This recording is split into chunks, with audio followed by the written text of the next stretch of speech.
Oi, terceiro ano! Tudo bem? Olha para aqui de novo com mais uma aula pelo canal, tá? Hoje nós iremos trabalhar o ar, tá? Esse assunto tão legal. Vocês vão entender por que o ar é tão importante, indispensável à vida dos seres vivos.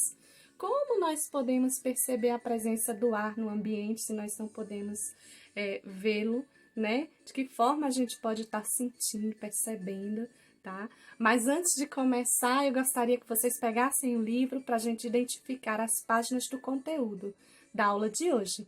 Vamos lá? Bem, hoje nós falaremos sobre o ar. O conteúdo está presente nas páginas 63 a 65, tá? E a atividade que vocês irão realizar está presente nas páginas 66 e 67. Bem, o ar. Gente, o planeta Terra, ele está envolvido por uma camada, tá? Uma camada que vai proteger esse planeta, tá? Então, é a camada de ar. A atmosfera, ela é formada pelo ar, né? Na verdade, nesse ar existe uma mistura de gases. Então, se essa camada não existisse, durante os dias seria muito quente por causa da quantidade de raios do Sol que é emitido sobre a superfície, né? E durante a noite seria muito frio. Então, na verdade, essa camada de ar ela vai equilibrar a temperatura do planeta, certo? Então, é uma camada muito preciosa, tá? Nós temos aí a litosfera, que é a camada de terra, né? De rochas, a litosfera, né? Temos a hidrosfera, que é a camada de água que envolve o planeta, né? Com os rios, mares e oceanos. E temos aí a atmosfera, que é a camada de ar que vai envolver e proteger o planeta Terra, tá? Então, hoje nós vamos falar sobre esse ar. Na verdade, o ar, existe uma mistura de gases, principalmente oxigênio, nitrogênio e gás carbônico, desculpa, entre outros, né? A gente vai ter outros tipos de gases também, mas, na verdade, são os mais, assim, trabalhados dentro das ciências. Quando a gente trabalha o ar, a gente fala muito no nitrogênio, no oxigênio e no gás carbônico, ok? Então, a atmosfera, ela vai funcionar como uma reguladora, né? Um regulador de temperatura. Ele vai equilibrar, nem vai ficar quente, nem vai ficar frio, certo?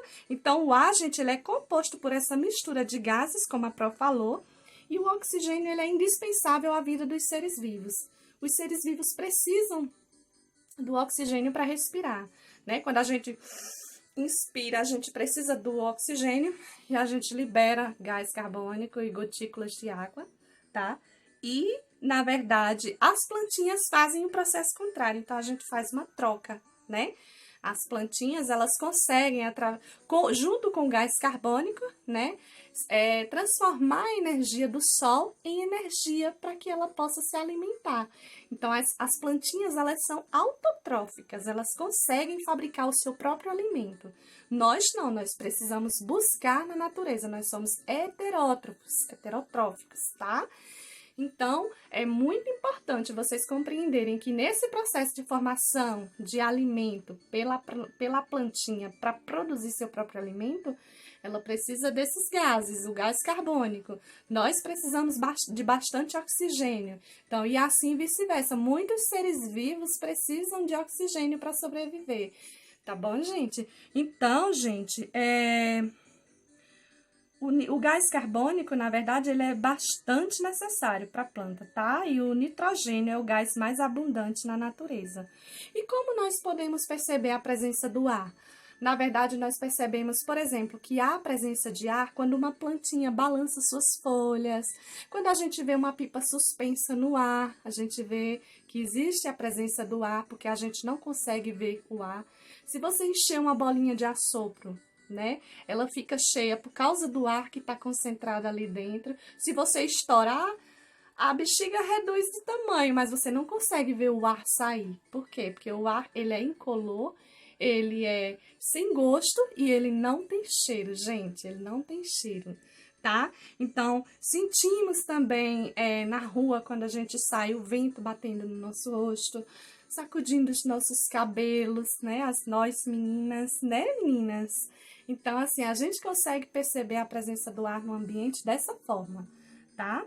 Então, vamos lá. O ar, gente, ele está presente também no solo. Olha, no processo de fertilidade do solo, quando a gente vê que as minhoquinhas ficam lá embaixo da terra, circulando, na verdade, elas abrem espaço para que o ar possa correr ali dentro. Porque o solo também precisa do ar. Então, onde a minhoquinha consegue adentrar, na verdade, ela está abrindo espaço para a aeração, para que aquele oxigênio, para que o oxigênio possa circular ali embaixo. Então, existe o oxigênio no solo, existe oxigênio na água, existe oxigênio dentro dos objetos, no corpo dos seres humanos, tá? E o vento, gente? O vento é o ar em movimento. Quando o ar está se movimentando, a gente chama ele de quê? De vento. Tá? Então, podemos perceber a existência do ar por meio dos ventos. Eles podem ser classificados como ventos fortes, desculpa, ou ventos fracos, tá? Quando o vento é fraco, gente, na verdade, ele não causa tanto prejuízo. Mas um vento forte, ele pode trazer terríveis transtornos. Ele pode derrubar casas, derrubar árvores, causar acidentes, tá? Então, o ideal é que o vento não seja muito forte. Temos também a brisa. O que é a brisa? Vamos entender? O vento fraco e agradável. Então, a brisa é um vento bem fraquinho, tá? Chamamos de brisa, na verdade, o ar, né, que se movimenta de forma suave, aquele ventinho gostoso que bate no nosso rosto, aquele ventinho suave ali é a brisa, tá? Ela balança as árvores, né, bem fraquinha, as folhas balançam um pouquinho. E às vezes até elas espalham sementes e nos refrescam, tá? Temos também a ventania. E a ventania, vamos entender como é a ventania? É um vento forte, há momentos em que o ar se movimenta com mais força que a brisa, sendo até difícil caminhar entre a ventania.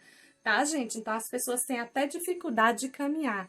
Esse vento sai arrastando tudo, pode derrubar placas, tá? A ventania pode causar transtornos, trazer prejuízos para a sociedade.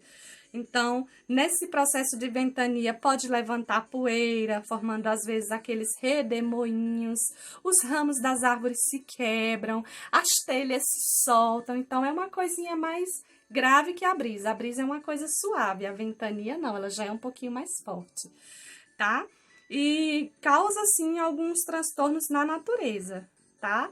Temos também o furacão, que já é um vento bem forte. Então, os furacões ou tufões são ventos muito fortes capazes de provocar grandes devastações, como destruições de casas, de plantações. É bem assustador um furacão, tá, gente? Temos também que conhecer um pouquinho sobre a direção e velocidade do vento, mas o vento, para ser medido em velocidade ou para que a gente possa conhecer um pouquinho mais sobre ele, a gente tem que estudar e conhecer um pouquinho sobre alguns equipamentos, tá? Existem alguns aparelhos para indicar a velocidade e a direção do vento.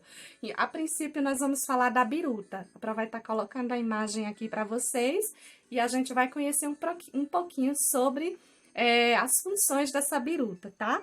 A biruta, gente, ela indica a direção do vento. É um aparelho muito utilizado em aeroportos, pois os aviões só devem levantar voo ou aterrissarem no sentido contrário do vento. Ele não pode fazer isso no sentido do vento, tem que ser o sentido contrário. Então, eles colocam a biruta lá no aeroporto para ver para que lado está o vento, para que o avião venha no sentido contrário. Não é legal? Então, temos também o catavento, né? Como vocês podem estar vendo aí na foto que a Pro jogou na tela, indica a direção do vento, pode ser utilizado para uso doméstico e atualmente é utilizado também de forma decorativa em casas, tá? Então, a partir do momento que essas hélices do catavento giram, significa dizer que a força do vento está acionando de alguma forma o equipamento para indicar a direção, ok? Temos também os anemômetros, tá? Que mede a velocidade do vento.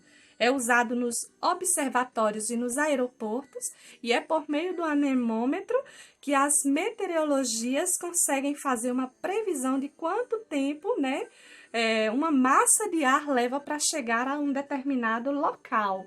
tá? Então, na verdade, eles conseguem prever a meteorologia através desse equipamento, tá? Quanto mais quente fica a superfície terrestre, gente, devido à incidência dos raios solares, mais aquecido será o ar.